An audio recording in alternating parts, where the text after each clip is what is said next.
Bueno, Fernando Arce es historiador, arqueólogo, trabaja en el CSIC, Centro Superior de Investigaciones Científicas, y comparte con Luis Caballero Zoreda la tesis de que estas iglesias son realmente muy posteriores a la época que se le ha atribuido, ¿no? A la época visigoda, probablemente sean del siglo X. Bien, dicho esto, una de las formas de poder iniciar este debate es plantear desde los distintos aspectos en los que se puede analizar estas iglesias, por qué no serían visigodas y por qué tendrían que ser o deberían ser un poquito posteriores a esta época. Una de ellas sería la técnica constructiva.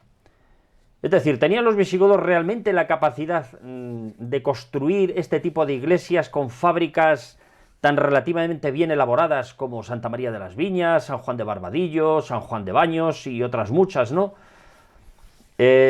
Ponme algunos ejemplos más. Dime a ver qué tipo de iglesias son las que normalmente se han ido atribuyendo a visigodos y que realmente tienen una técnica que no se correspondería con la que arqueológicamente se ha comprobado que es visigodo.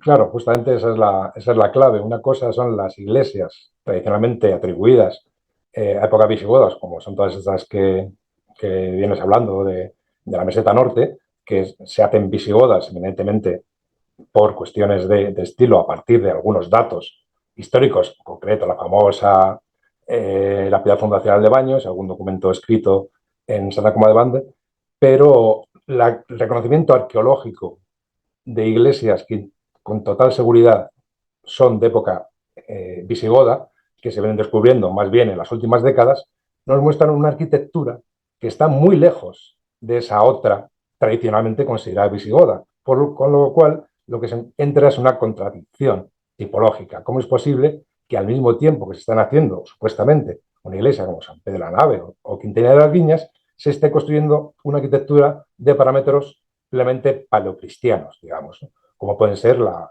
Basílica del Tolmo de Minateda en Albacete o Casa Herrera cerca de Mérida y algunas iglesias más que lo que nos descubren es un panorama propiamente paleocristiano más que prerrománico. Explica en qué consiste eso de la arquitectura o técnica constructiva paleocristiana, porque efectivamente el Tolmo de Minateda tiene unas estructuras y un tipo constructivo realmente, vamos a decir, inferior técnicamente a lo que son estas iglesias que se han considerado. Entonces no parece claro que la misma cultura sea capaz de construir cosas tan sumamente pobres como es el Tolmo de Minateda, que de alguna manera es una ciudad ex novo y es donde tenían que haber echado el resto, ¿no? Los visigodos, y lo echaron seguramente, y como a la vez estas pequeñas iglesias tienen una técnica constructiva, en principio, superior, ¿no? Más elaborada. Efectivamente, ese es el gran contraste, mientras que una iglesia como el Duomo de Minateda lo que se aprecia es una pérdida de capacitaciones desde el punto de vista constructivo, decorativo, respecto a los parámetros anteriores, ¿no? de raíz romana. ¿Esto en qué se traduce? Pues se traduce, por ejemplo, en que apenas se hace cantería nueva, se reutilizan los sillares, pero a menudo sin ningún tipo de reelaboración, el uso masivo de la mampostería, es más bien una técnica de albañilería, con un uso de cales muy poco decantadas o incluso inexistentes. En el tono de Minateda la iglesia sí tiene cal, el mortero, pero es una cal muy pobre, muy escasa, mientras que en los edificios aledaños directamente es con barro, no se utiliza la cal. Es una arquitectura que tampoco es aboveda, en todo caso, en el caso del Tormo, que pocos más, como mucho se hace una bóveda en el ábside, una bóveda de horno de ladrillo reutilizado, romano, por supuesto, pero no hay aboventos en piedra.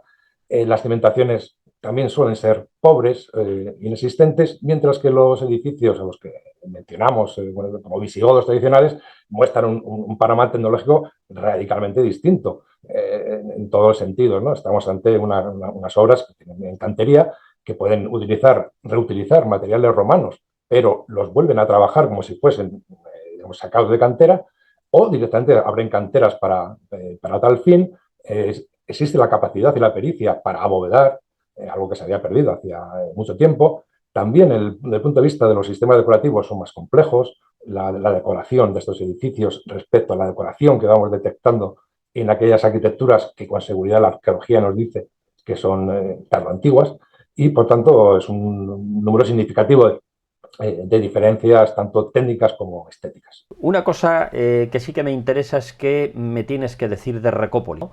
Recópolis se ha dado siempre como una ciudad visigoda indudable. Bien es cierto que con una población omeya a continuación, bien contrastada arqueológicamente. ¿Realmente en Recópolis hay vestigios claros del mundo visigodo? ¿O podríamos poner en cierta duda esto? Cuéntanos a ver cuál es tu opinión, y que supongo que es la misma que la que tenía Luis Caballero en este sentido. Bueno, yo en el caso de Recópolis, y lo digo como opinión propia, desarrollada a partir de la investigación que ha dado lugar a mi tesis doctoral, que yo sostengo que Recópolis, o el lugar que se atribuye a que está en Recópolis, no es así.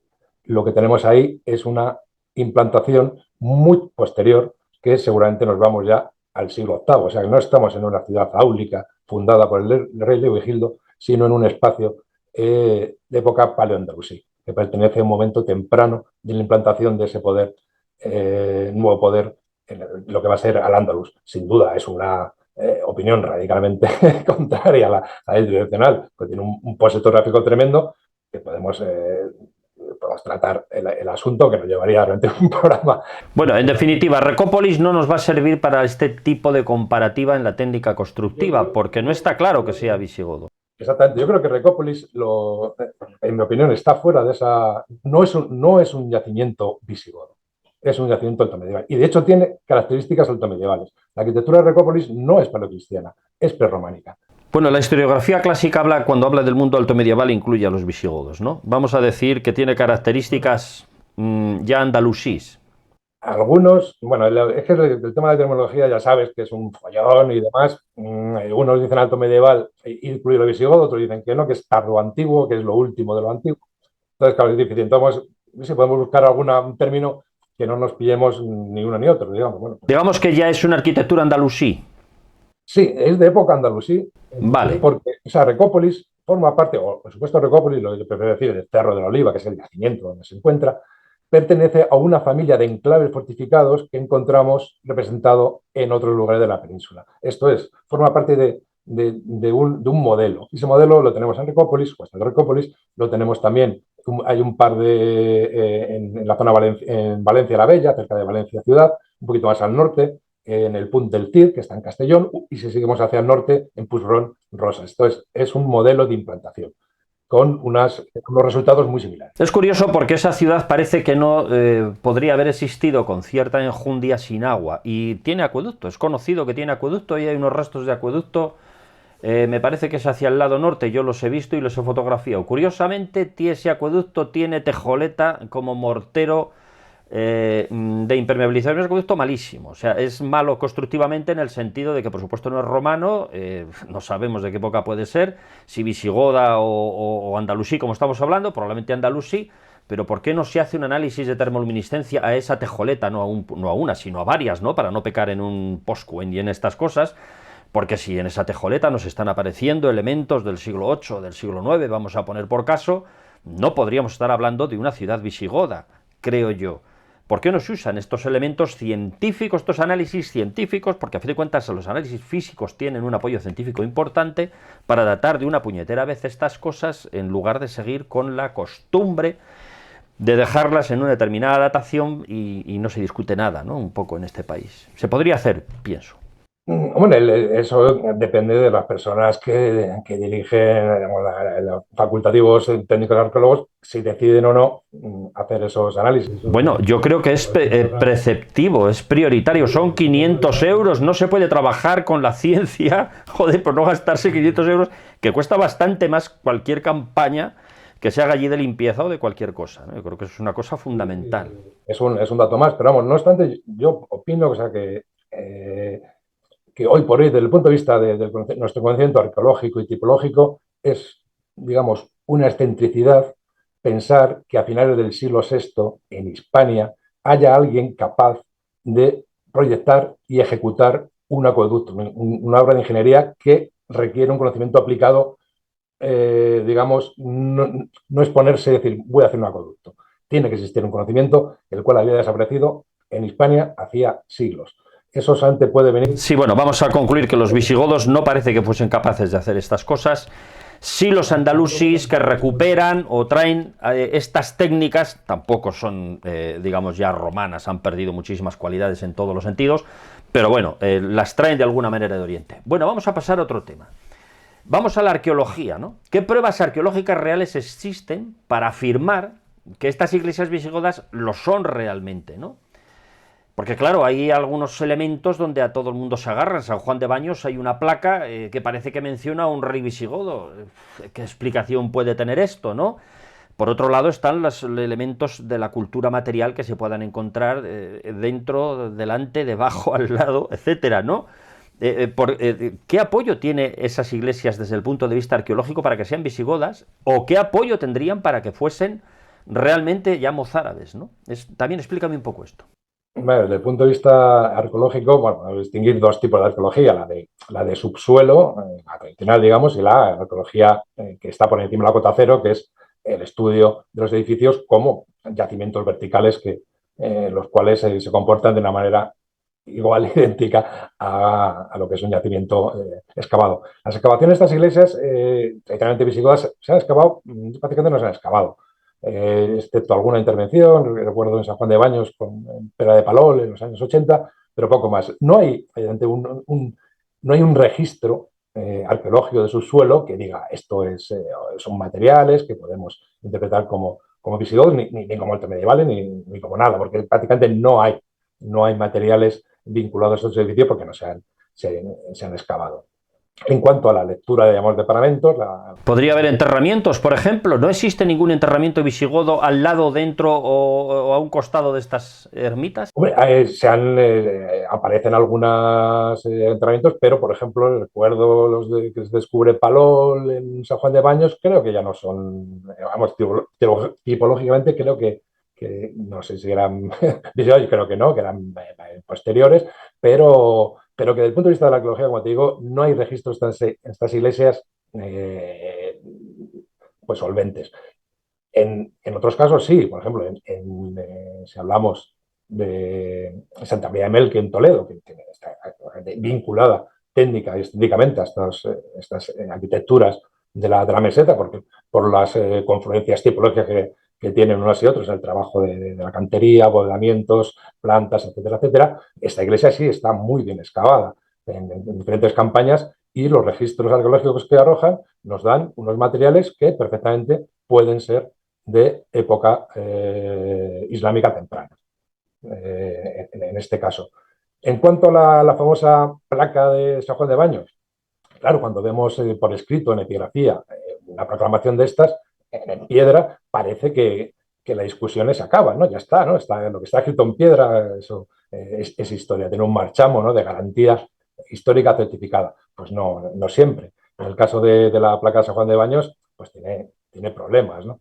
Partiendo de una circunstancia importante, ¿no? Desde el punto de vista estratigráfico, ¿no? En esta arqueología de la arquitectura, vemos que la placa de Baños está en el lugar que le corresponde. Esto es, que fue colocada al mismo tiempo que esta iglesia se construye, en tanto en cuanto forma parte de la fábrica original.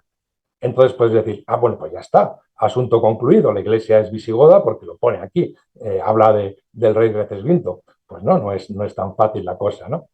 Esta inscripción pues tiene, como digo, sus problemas. ¿Problemas de qué tipo? Pues, por ejemplo, el propio contenido, ¿no? El contenido, eso no es el propio de una consagración de la iglesia, es otra cosa. Es una mención literaria a un hecho atribuido a un rey, que viene por vía, digamos, literaria. Hay códices que se van transmitiendo a lo largo de los siglos, en los cuales se recogen poemas, también llamados cármenes, desde época visigoda y época posterior que se van añadiendo. Por ejemplo, hay un códice muy interesante del siglo IX, siglo X, se llama el Códice de Azagra, que recoge desde poesía de época visigoda hasta poesía posterior que se va añadiendo. Pues bien, uno de los cármenes, de los poemas del Códice de Azagra, es precisamente el contenido de la inscripción de San Juan de Baños. Esto es que es un material literario. Es un material literario que ha saltado del pergamino a la piedra en algún momento. ¿En qué momento? ¿En el siglo VII o en época del siglo IX, siglo X? Los estudios de epigrafía más recientes, que los ha hecho Javier del Hoyo, un epigrafista especialista en época alto medieval y tardo antigua, él dice que paleográficamente las letras de inscripción de baños corresponden más bien a un ambiente paleográfico que es ya del siglo IX, del siglo X. Y aparte pone de manifiesto contradicciones que tiene en su confección y todo el tema este de su inclusión en poemarios que van circulando por ahí, que luego pueden convertirse en piedra. Pero eso puede estar ocurriendo no en el siglo VII, sino en época mucho más posterior. Pues muy interesante. Por cierto, se ha excavado ahora unas tumbas pequeñitas, parecen de críos, de niños, justo en el costado de la iglesia de San Juan de Barbadillo. Las vi el otro día. He preguntado por su datación, todavía no me han dado el dato, porque la persona supongo que habrá sacado conclusiones respecto a la época de esas tumbas, pero lo quiero mencionar aquí porque si tengo el dato antes de la edición del vídeo, lo diré. ¿De acuerdo? Por cierto, te saco una cosa ahora que hablamos de la arqueología. Precisamente en la zona esta del corredor de la Arlanza, en Burgos, donde lo visigodo parece que se prodiga bastante, ¿no? Existen una serie de eremitorios y de también con tumbas antropomorfas cavadas en la roca, ¿no? Cuyacabras, Revenga, etcétera, en la zona de Quintanar de la Sierra, también en Duruelo, ya en Soria, que están bien datados en el siglo X, parece, precisamente, en el siglo X, ya ni siquiera en el XI. Precisamente en esos eremitorios aparece en Cuyacabras, tallado en la roca, una especie de capillita con el arco de herradura, ¿no? Es decir, ¿por qué eso no es visigodo? Pues si arqueológicamente se ha comprobado que eso es del siglo X, digamos, ya se sabe que no es visigodo, pero el arco de herradura está ahí. Es decir, el arco de herradura es una de las cosas que nos está dando de alguna manera la clave en este sentido, ¿no? El arco de herradura se ha dicho que es visigodo. ¿Sabes que existía el arco de herradura en el mundo romano, aunque no nos han quedado ejemplos en pie, lógicamente? Sí que existen en bajorrelieves, hay varios en el Museo de León, de sarcófagos, creo que son, pero perfectamente, parece que representan peristilos con personajes togados debajo de ellos, también en Burgos, en Lara de los Infantes. No son ensoñaciones, creo yo, del escultor. Ese señor ha tenido que ver un arco de herradura para poner sus arcos de herradura en esas representaciones. El arco de herradura se trabajó en el mundo romano, casi con seguridad, aunque no nos hayan quedado ejemplos en pie, tampoco han quedado de medio punto, todo se ha dicho, no ha quedado casi nada en pie. En el mundo bizantino también hay arco de herradura, hay varios ejemplos. Hay por ahí una biblioteca en Turquía que efectivamente tiene varios arcos de herradura, que iré mostrando fotos detrás mientras hablo esto, ¿no? Es decir, que en el mundo bizantino también hay ejemplos de arcos de herradura. Parece que se recupera por los omeyas que lo traen de Oriente, de alguna manera. No creo que lo inventen, sino que es un adorno que les resulta atractivo y se empieza a practicar en España, ¿no? El arco de herradura es uno de los puntos controvertidos en este asunto. ¿Por qué se dice que los visigodos son capaces de hacer eso, o hacen esos arcos de herradura, ¿no?, como característica de su arquitectura, cuando realmente en las pocas construcciones o en las construcciones que se han comprobado como visigodas, como el Tolmo de Minateda y estos sitios como estaba hablando, está ausente completamente el arco de herradura, o al menos no se tiene ninguna prueba de que haya habido arco de herradura? Lo mismo supongo yo en cualquier tipo de grafismo que exista del mundo visigodo o descripción, ¿no? Es decir, ¿el arco de herradura es realmente visigodo? Sí, no, dale una vuelta a esto, explícanos un poco. Por un lado, hay que distinguir entre arco de herradura decorativo y arco de herradura constructivo. Y no implica arco de herradura decorativo existente arco de herradura constructivo. ¿Hay arco de herradura en la arquitectura romana bizantina? Alguno hay, pero en mi opinión es como buscar agua. Esto es, tienes que encontrarlo con mucho, mucho ahínco. Y jamás vamos a encontrar un edificio equiparable a lo que puede ser una mezquita de Córdoba, un San Miguel de Escalada, por lo que supone la utilización masiva de un arco de herradura, en arquerías, en puertas, en ventanas, en decoración, en lo que te dé la gana. Eso no existe ni en Roma ni en Bizancio. Un arco de herradura por aquí y por allá, vale. Pero yo diría que no es un arco que se desarrolla con la suficiente, digamos, claridad como para dar lugar a arquitecturas. Es decir, que el arco de herradura en Roma era un elemento singular, no era común en absoluto. Te digo esto porque en la entrada del Panteón de Agripa, justo la principal arriba, en esa confluencia de la semicúpula, la cúpula semiesférica y el círculo que la apoya con el cilindro, digamos, y el medio punto que debería de subir de la puerta principal, ahí se forma un arco de herradura, que es evidente.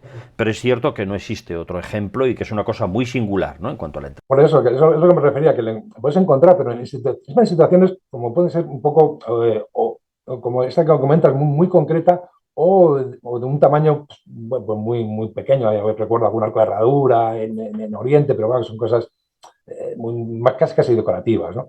Pero no encontramos una arquitectura en la cual, una arquitectura previa a lo que consideramos o visigodo o posvisigodo, que tenga arco de herradura por doquier. Eso no existe. Entonces, ¿es visigodo o es omeya, ¿no? En visigodo, ya has comentado tú que efectivamente lo poco que conocemos, porque es cierto que el nivel de arrasamiento de los edificios impide ver los arcos fueran como fueran, los poquitos que tenemos, muy poco, como comentas el de Tommy Atenas, no cuánto se desplomó, se puede hacerle una anastilosis y nos da un arco que no es de herradura, sino que es de medio punto. No tenemos más noticias de arcos seguros de herradura visigodos, no tenemos ninguno. O sea, los primeros que tenemos documentados históricamente con seguridad, no que tiene que ser los primeros, pero sí que los primeros que conocemos, ya sabemos todo que es la mezquita de Córdoba, se Abderramán I a mediados del siglo VIII. ¿Pero arco de herradura es omeya? Yo creo que no, tampoco. ¿Por qué? Porque en omeya ocurre lo mismo. Para encontrar un arco de herradura en omeya tienes que buscar agua. Hay alguno, pero los arcos que utiliza la arquitectura omeya son apuntados o son de medio punto. Más luego algunas cosas que vienen del mundo sasánida, pero básicamente es arco apuntado y arco medio punto en toda su arquitectura. Y por tanto no viene con ellos, ¿no?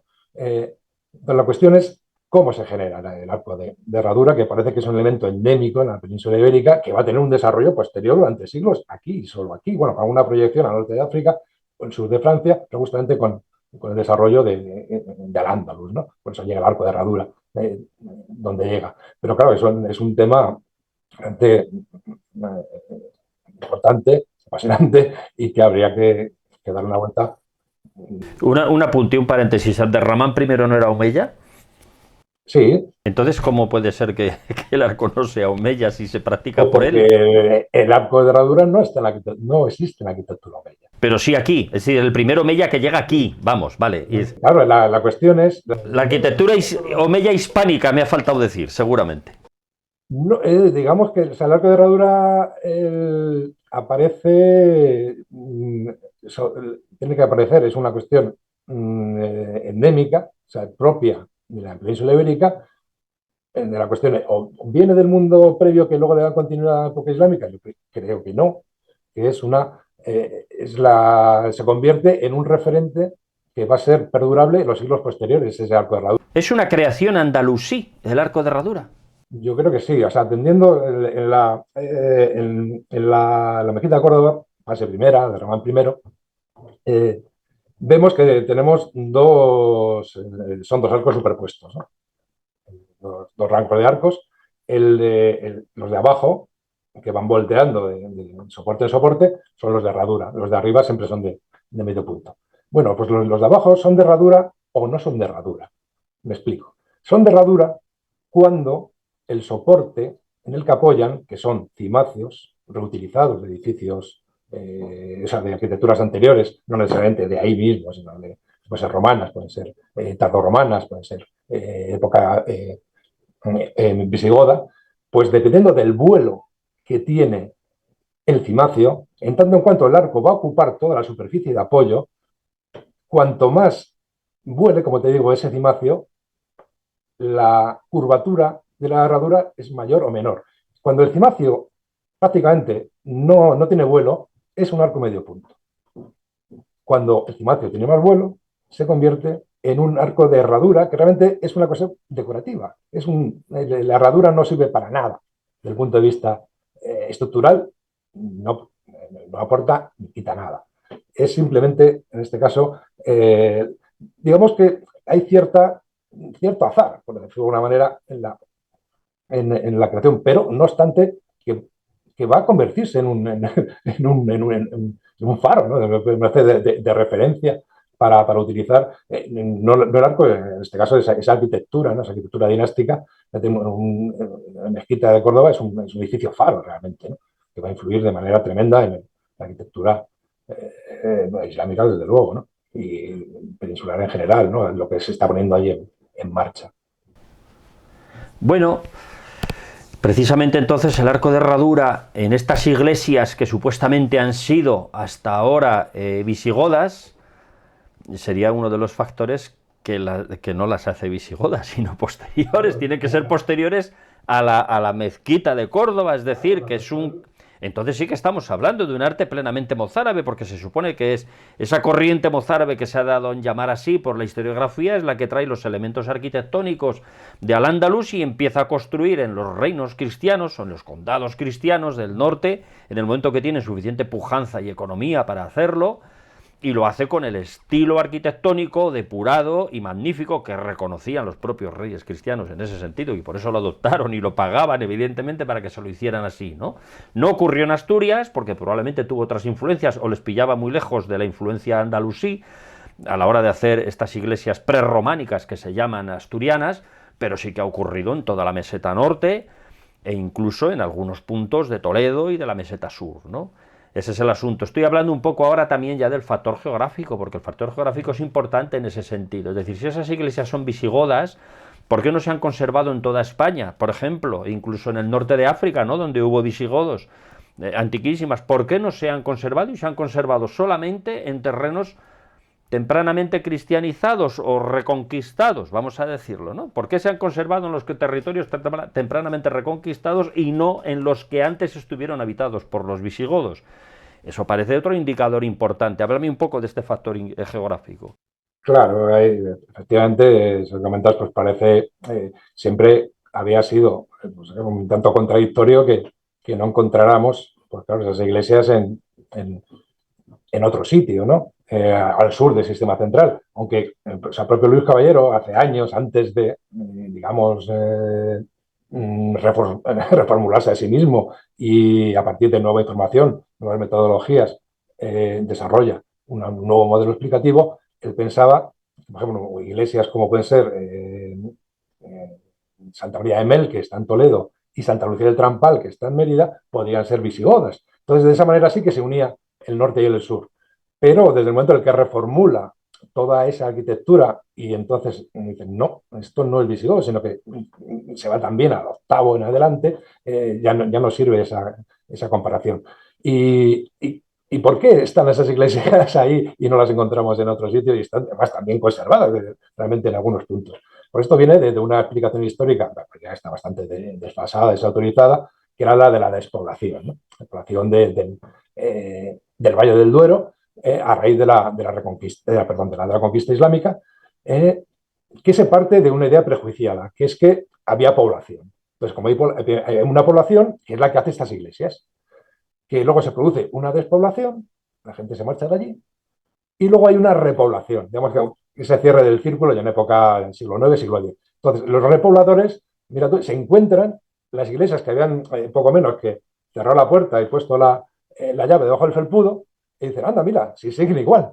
Sí, no las habían destruido los bereberes, no las habían destruido los bereberes, ni los primeros sarracenos, Nadie ha venido aquí a llevarse nada. Y sin embargo al sur, curiosamente, sí, todas, no habían dejado ninguna en pie, ¿no? Es una cosa insólita, desde luego. Y luego lo que tú comentabas, ¿no? A partir de cierto momento los poderes, digamos, post-visigodos, que están representados pues, tanto en el reino Astur, Leonés, Conde de Castilla, Navarra, Galicia, etcétera, es un auténtico hervidero de poderes emergentes, los cuales están demandando arquitectura monumental. Y hay una ideología ahí por medio. Y está Asturias, está Castilla, está Navarra, está Galicia, y tenemos la construcción de iglesias en muchos lugares casi de manera coetánea, muy sincrónica, ¿no? Porque se está demandando esa arquitectura. ¿Y cuál es el ambiente monumental que a esas alturas en la península ibérica impera? Pues justamente el que han renovado completamente lo que es las nuevas el nuevo arte, digamos, musulmán omeya, que perfectamente se puede aplicar a cualquier edificio. O sea, no, el que tú utilizas una bóveda no te hace ni cristiano ni musulmán, o que utilices ciertos motivos decorativos que además están exentos de cualquier significación religiosa, tú lo puedes aplicar en una mezquita, en una tela rica o en una iglesia, ¿no? Como se ven en muchos lugares. Vamos a hablar de esos ornamentos que me acabas de mencionar, de esos elementos decorativos. Esos elementos decorativos que son el arquetipo de las iglesias visigodas, entre comillas. Ahora vamos a decir, por ejemplo, Santa María de las Viñas, ¿no? Con esos frisos alrededor tan ricos y tal, ¿no? Estos frisos, digamos, que están tan repetidos y bordean toda el perímetro de Santa María de las Viñas, las características de ese tipo de ornamentación. ¿Por qué se tiene por visigoda? Porque se ha tenido la iglesia por visigoda y se repite en otras iglesias de este estilo, pero ¿por qué tendría que ser visigoda y no podría ser de otro sitio? Cuéntanos qué sabes tú de esa ornamentación. Sí, por ejemplo, en el caso de Quintanilla, ya desde hace tiempo, pues eh, son, digamos, clamorosos los parecidos de ciertos elementos con una plástica muy lejana, de lejanas tierras, incluso exótica, que es la propia Persia de Mesopotamia, ¿no? Son, como te digo, inapelables los parecidos a ciertos elementos decorativos desplegados en una iglesita en Burgos con cosas que vemos en el Palacio de Tesifonte del siglo VI, ahí en Persia, ¿no? Hablaríamos del imperio persa sasánida.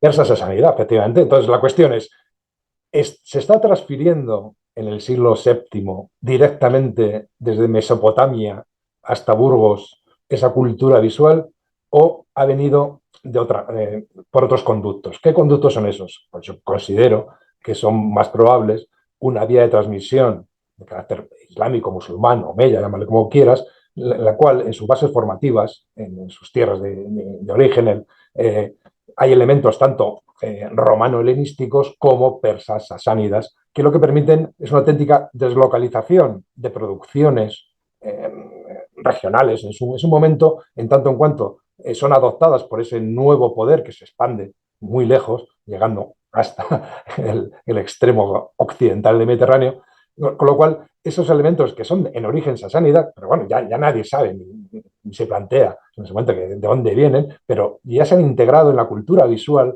digamos, en ese proceso que supone de orientalización en muchos sentidos en la península ibérica con lo que es la creación de Al-Ándalus, incluido lo que es las facetas como pues las decorativas, monumentales. Y por tanto, es más fácil entender que elementos sasánidas, que no solamente los tenemos en Quintanilla de las Viñas, también podemos encontrarlos en San Miguel de Escalada en el siglo X, incluso en Asturias también hay cosas que nos acercan a este mundo, ¿no?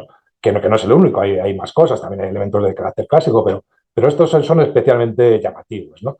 Y por tanto, ya digo que parece más sensato pensar que ha venido por esa vía que no directamente desde Persia en el siglo VII, ¿no? Y que lo atrae a Burgos, ¿no? Sí, sí, o sea que nos está apuntando también otra de las características a un momento más tardío que el visigodo, desde luego, a un momento, pues sí, plenamente mozárabe, de construcción, como estamos hablando en esos momentos de pujanza de los reinos cristianos que se permiten construir ya cosas importantes en ese sentido. El castillo de Lara de los Infantes es curioso porque en teoría es también coetáneo, ¿no? A la ermita, claro. Es el momento en el que el poder se establece allí. Antigua, pues habría que, o sea, lo que se ve más aparente parece plano medieval, pero hay una parte que puede ser de la fase original, más antigua, alto medieval. Sí, el castillo de Lara. Bueno, tiene además unos fosos perimetrales varios, a varios niveles. Tiene un sistema ahí de... Eso podría ser de la defensa primitiva, ¿no? Al margen de los alzados que ahora se pueden ver, ¿no? De ese castillo. Bueno, en todo caso, claro, son los infantes de Lara los que de alguna manera, bueno, en este caso creo que de allí procedía Fernán González, sino que probablemente sea de esa la época, ¿no? Del inicio de toda esa zona de Lara de los Infantes, ¿no? Con Fernán González. Incluso la iglesia podría ser coetánea a Fernán González, ¿digo bien? Podría ser, sí. Porque no se conoce un conde con más pujanza en ese momento que inicia el condado de Castilla, ¿verdad? Junto con Diego Porcelos y tal, son los dos grandes condes, pues podría ser la persona que en ese momento decide pagar esa y otras, porque recordemos que hay también algunas más, ¿no? Digamos, el engrandecimiento del linaje ya empieza antes con está su tía Munanonna y la flámola esta, que son los de Quintanilla de las Viñas, San Pedro el Viejo de Arlanza, porque Fernando González es de la generación siguiente, digamos, de los condes, ya porque esta flámola era el conde de Lara, Lantarón y no sé cuántos, pero luego, digamos, el engrandecimiento ya del linaje viene un poco después, ya más entrado el siglo X con Fernando González, pero que ya, digamos, en esa estela que lleva ya la familia del linaje engrandeciéndose en esa zona e invirtiendo todavía más aparato. Claro, en definitiva, esos son los artífices de las iglesias de toda esa zona de Castilla, claro. Además, leña, es que lo pone por escrito, o sea, de flámola. Y esa flámola de Quintanilla, ¿quién es? No puede ser otra más que la flámola de finales del 9, principios del 10, que aparece vinculada además a otras. ¿Dónde pone eso por escrito? Que no lo tengo claro. ¿Dónde lo pone? No, hombre, digo en la inscripción del interior de Quintanilla, que pone la pequeña flámola me hizo, o sea, la- O sea, es una alusión a la persona que ordenó construir aquello. al promotor, en este caso una mujer, una promotora, que aparece en la inscripción que menciona, pues eso, Flámola me hizo, la joven, bueno, fuese, ¿no?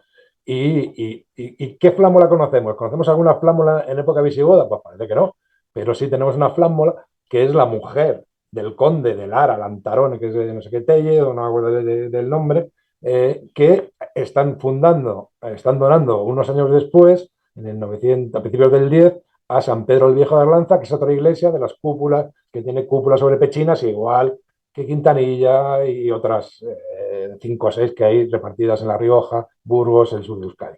Y por tanto, estamos en. Y no solamente eso, ¿no? Pero, por ejemplo, una iglesia del grupo esta de cúpulas sobre pechinas, que es Quintanilla, etcétera, que esa está en la provincia de Álava, pues ahí lo que tenemos es un documento escrito de un tal Abito, que era un abad, que hace donación y dice que ha construido la iglesia entre el año 800, hay dos fechas, puede ser 820 850, más o menos, vamos, siglo IX. Y tenemos la certificación arqueológica de esa primera fase y la documentación escrita que habla de un señor en el siglo IX, ¿no? Igual que Flámolas también en el siglo IX, X, etcétera. Y por tanto tenemos, o sea, todos los indicadores, los tipológicos, los constructivos, los históricos, epigráficos, lo que más quieres, ¿no? Para que esto caiga donde tiene que caer. No, no, eso es muy interesante. Eso es una documentación histórica interesantísima de cómo Santa María de las Viñas y esta iglesia alavesa, que es del mismo estilo arquitectónico, se datan perfectamente en el siglo VIII-IX, vamos, en el noveno, perdón, en el siglo IX-X. Sí, no, claro, décimo, ya digo, y por una cuestión de unidad tipológica, o sea, se acude a la interdatación, o sea, aquellas que tienen unas fechas seguras, pues nos sirven para movernos por un marco tecnológico que no es de una generación, serán varias, ¿no? Pues estas iglesias pueden estar ocupando pues parte del siglo IX, llegar hasta el siglo X, no sabemos cuándo. Sí, pero en todo caso el prerrománico queda por definir, con lo que estamos hablando. Porque esto es el prerrománico, todo esto que estamos hablando es el Claro, es que el prerrománico. prerrománico, digamos, está digamos, oculto por una teoría de los estilos que dice, bueno, después de los visigodos se va a la mierda, y luego está lo asturiano y lo mozárabe. Pues no, hay muchas más cosas. Está lo asturiano, está esto, están las cosas que ocurren, están ocurriendo, pues por ejemplo, en Zamora, Portugal, que es en San Pedro de la Nave. San Pedro de la Nave hay un documento monástico que habla de San Pedro de la Nave en el 903, creo principios de. Y entonces, o sea, no está diciendo, no es un documento que hable de la fundación concreta del edificio, sino que el edificio existía y lo que está recibiendo justamente son las donaciones, las dotaciones para echar para adelante. Realmente, no, lo que habla es de propiedades que están llegando ahí, en un sitio que no han llegado por ahí y han dicho, coño, un edificio visigodo, mira qué bien está, nos metemos y encima nos traen cosas aquí para que lo pongamos en marcha, ¿no? Y estamos en época de Alfonso III. Sí, la lógica apunta a que eso efectivamente no puede ser visigodo, sí. Claro. Y entonces por eso encontramos eso que está en época de Alfonso III, pero no es antes, es que también en época de Alfonso III San Miguel de Escalada, los llamados mozárabes. Y en época de Alfonso III es también, más o menos se está moviendo Quintanilla de las Viñas al mismo tiempo, todo al mismo tiempo. Y en Asturias se está haciendo, pues eso, el Naranco y Lena y no sé qué más, ¿no? Y por tanto, tenemos una efervescencia monumental muy, muy, muy interesante con diferentes actores y agentes que están promocionando arquitectura de prestigio, ¿no? De un lado a otro de los... y además, y luego están, entre ellos están Austria, por supuesto, ¿no? Están ustedes entre ellos y luego respecto a los musulmanes. Y de ahí que empiezan las alianzas, la tradición de esas alianzas, etcétera, etcétera, que da lugar a nuestro particular juego de tronos medieval, que es eso, ¿no? Que unos con unos, otros con otros, ahora me lío, ahora tal y cual, que ni reconquista ni gaitas. Lo que hay es unas hostias entre ellos tremendas por conquistar, por conquistarse. Alfonso III es el último rey que se considera de Asturias, ¿no? Parece que el siguiente ya es el de León. Se considera que ya se traslada definitivamente la corte a León con Ordoño II, su hijo, no sé, 900, no me acuerdo, bueno, principios del día. Digamos que es como el salto ya definitivo diciendo, Es importante el dato porque es por centrar ideas. Son iglesias del reino de Asturias. Santa María de las Viñas, aunque es de un condado castellano pujante que vas un poco a su bola, era semi-independiente y todos estos líos, pero de alguna manera son del reino de Asturias todas estas iglesias. No, sí, ¿no? Y además, en tanto en cuanto estos agentes políticos están vinculados trabajan para el reino de Asturias, no se han independizado. O sea, son agentes y tal, con lo cual los asturianos han llegado a un acuerdo, porque ellos tienen el control de esos territorios, pero efectivamente estamos hablando de eso, ¿no? Del reino asturiano. Pues fantástico. Hay un asunto en el tema geográfico que hemos tratado que de alguna manera nos queda a desmano de lo que hemos hablado, ¿no? Estas iglesias de Toledo, Santa María del Trampal, Santa María de Melque, San Fructuoso de Montelius, que creo que es Portugal, ¿verdad? Estas están, digamos, en terreno islámico claramente, en terreno musulmán en el siglo IX. Es decir, o son un poquito más tardías que las demás, porque se conquista Toledo y podrían empezar a hacer ya ese tipo de iglesias perfectamente porque tienen todo ese territorio. En el caso, no, en el caso de tanto Santa María de Melque como Santa Lucía del Trampal, sus registros no están en una fecha del siglo VIII, son anteriores a las iglesias. Sí, ¿y cómo esas han sobrevivido en terreno, o sea, sí, si son de culto cristiano, cómo es que están en terreno musulmán, claramente, es decir, Sí. son los únicos ejemplos, esos poquitos, porque, bueno, y Mérida también, en Mérida tenemos otra. No, pero eso es abrir otro melón, que es el de la arquitectura cristiana en territorio islámico, que nos daría para varios programas. En este caso son manifestaciones de arquitectura cristiana en época de Andalusí, en el siglo VIII en concreto, que digamos, ¿por qué se han conservado? Bueno, se han conservado porque por fortuna están muy bien construidas y fueron literalmente abandonadas, ¿no? Se quedaron a su suerte, como que quedaron fosilizadas. A ver, el mundo musulmán no era tolerante en contra también, creo yo, del mito, ¿no? Que como el cristiano tampoco lo era, con otras religiones. ¿Por qué se toleraba el culto en sitios tan significativos como la capital de la marca media del Al-Ándalus, por poner un ejemplo, o Mérida, ¿no? Claro, pero yo creo que no es una cuestión de, vamos, yo no lo interpreto, bueno, hay que interpretarla en términos de tolerancia e intolerancia, porque entramos en el terreno del juicio histórico y no del análisis histórico. La cuestión de digamos, la gestión del expediente monumental religioso cristiano en territorios de Al-Ándalus, en territorio islámico, eso forma parte digamos, de un marco global de acuerdo, de pacto que surge desde el momento de la conquista y que luego el primer Omeya independiente, emir, que es Abderramán I, da continuidad a ese modelo gestado por sus propios ancestros realmente. Y por tanto, la cuestión de la gestión de la arquitectura cristiana al Andalus no hay que considerarla en términos tradicionales, algunos de un prohibicionismo ultranza. Esto no quiere decir que hablemos de como te digo, una tolerancia, sino que los marcos, que son marcos de relación evidentemente político-sociales, más que también interreligiosos, lógicamente, pero sobre todo en ese sentido. Hay una limitación, pero no hay un prohibicionismo a ultranza, dependiendo de las circunstancias y siempre y cuando existan y existen elementos dentro de los colectivos cristianos con capacidad para poner en marcha o simplemente mantener edificios religiosos, pues tendremos iglesias en Al-Ándalus y las tenemos desde el momento de la conquista hasta época muy posterior. Comentabas, por ejemplo, la conquista de Toledo en 1085, Alfonso VI.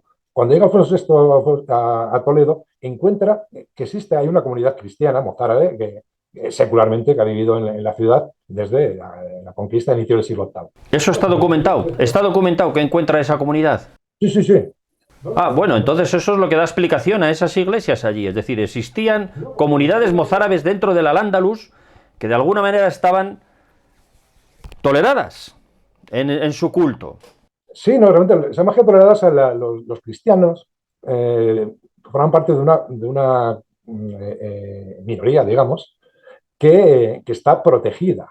Son dhimmis. El dhimmi es el protegido. El protegido por el califa, porque ha llegado a un acuerdo de sumisión en el cual asegura dos cosas que son fundamentales, que es la paz social y la satisfacción del impuesto, del tributo. Mientras no se rompan esas bases, esos pilares de la dhimma, pues no, el califa o el emir está obligado a proteger a los cristianos para el desarrollo de su culto, lo cual implica que ellos tienen iglesias, tienen que necesariamente utilizar iglesias, tanto antiguas como otras que se han hecho. Vale, eso es lo que explica la presencia de estas iglesias mozárabes en esos territorios plenamente musulmanes, hasta sí, claro.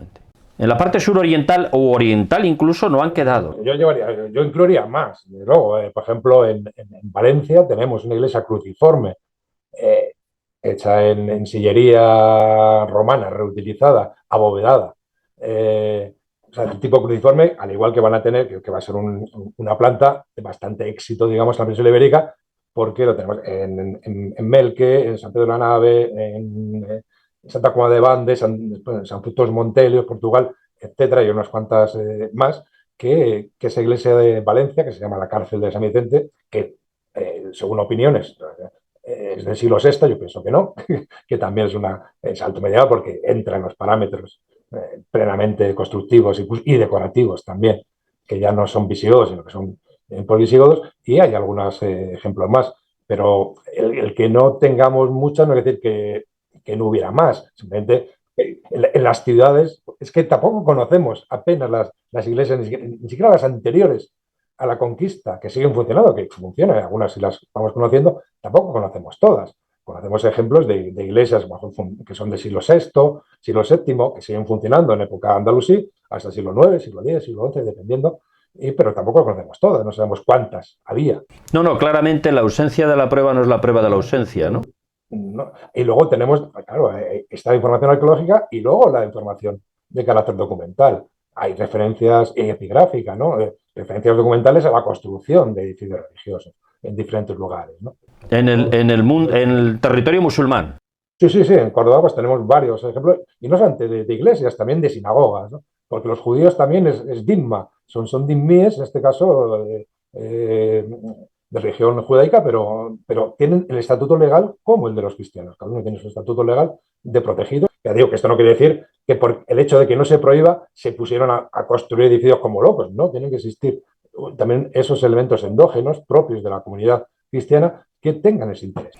Bueno, pues yo creo que ya hemos hecho un buen repaso, ¿no?, a todos los aspectos que de alguna manera apoyan a que estas iglesias supuestamente visigodas y que todo el mundo tiene por visigodas y que visita por estos puntos geográficos de nuestra España y se va flotando a su casa porque ha visto iglesias visigodas, pues igual resulta que no son visigodas y que son mozárabes, no por ello menos interesantes, no por ello menos bonitas, porque siguen siendo exactamente la misma iglesia, pero que la datación siempre es importante y es un avance científico acabar poniéndolas en su sitio. Sé que hay gente detractora de este tipo de tesis, pero el debate tiene que existir. O sea, yo creo que es obligado que este debate salga a la comunidad científica y que salga de la comunidad académica. La ciudadanía tiene que conocer que este debate existe. El escepticismo es el motor de la ciencia, ¿no?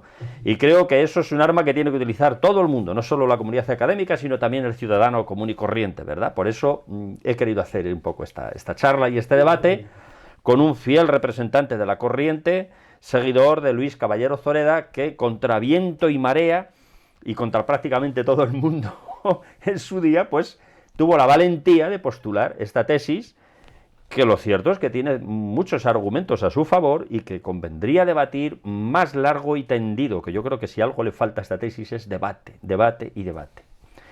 Muy bien, Fernando, pues un placer hablar contigo, gracias por todo. Pues gracias por